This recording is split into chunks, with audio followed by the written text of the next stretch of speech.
been joined on the phone lines by the Executive Director of the African Center for Parliamentary Affairs, Dr. Rashid Rahman, to get his thoughts on events that happened in Parliament yesterday. Mr. Rahman, thank you so much for joining us this afternoon. First, what you make of what happened in Parliament yesterday?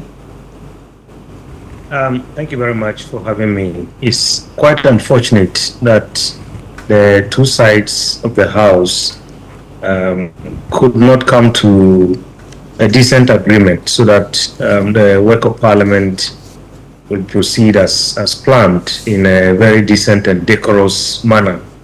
Regrettably, somewhere along the line, I think something went wrong, and we saw what happened yesterday. An act that certainly is a dent on our democracy. Because when we watch Parliament, we want to see our members of Parliament debating and using the force of argument to make their case. Of course, I mean, in parliamentary democracy, sometimes when that is not possible, other means are used, like what we saw yesterday. But in all parliaments, efforts are made at all times to make sure that discussions, conversations, and compromise would take the front seat so that we don't get to where we got to yesterday. It's quite unfortunate, not a good image of our parliament. And everybody who is part of it, I think, bears some blame.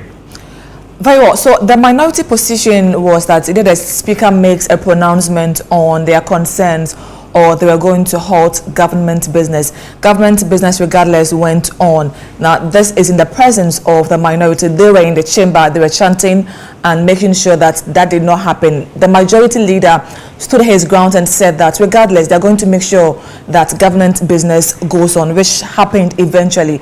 Now, where do we marry the two, looking at the fact that the minority were not supporting government business to go on? Well, I think, let's be clear, the ninth parliament is not the eighth parliament. In the eighth parliament, it was difficult.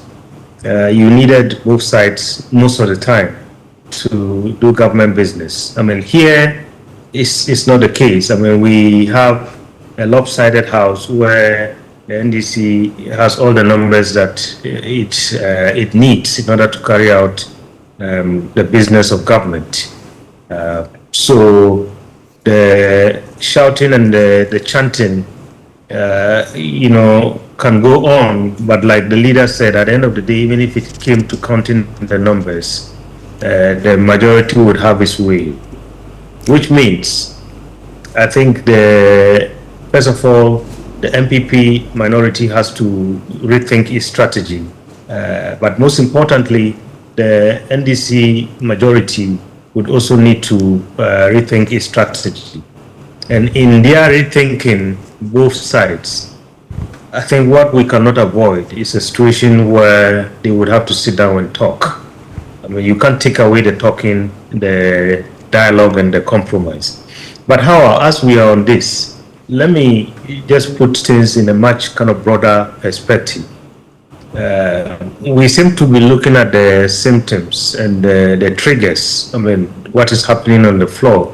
But all these have, I mean, their roots in the fact that, we are at a stage in our country where both sides, whenever there's a disagreement, the group, the body that comes in to fix any disagreement is the judiciary.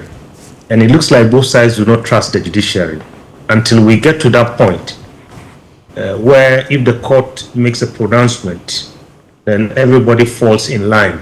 We saw in the 8th Parliament, NDC disagreed with some of the rulings of the court. I mean, now, I think all of a sudden, 9 months down the road, we are seeing that the MPP is disagreeing with the kind of rulings that are coming out of the court, or maybe, having different views and so on.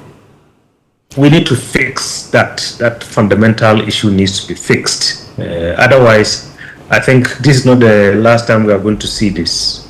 I mean, we are going to see this, especially our politics is a renewable resource. In the next 8 years, we are going to see a different party in power. I'm not a prophet, but at least that's what the trend tells us. And as soon as the tables turn, we want to be in a position where wherever you fall, at least you trust the other branch of government whenever there's a disagreement in the House, whether related to the electoral process or related to rulings in the House. Very well, grateful for your time. Dr. Rashid Rahman, Ex-Executive Director of the African Center for Parliamentary Affairs. Thank you for joining us.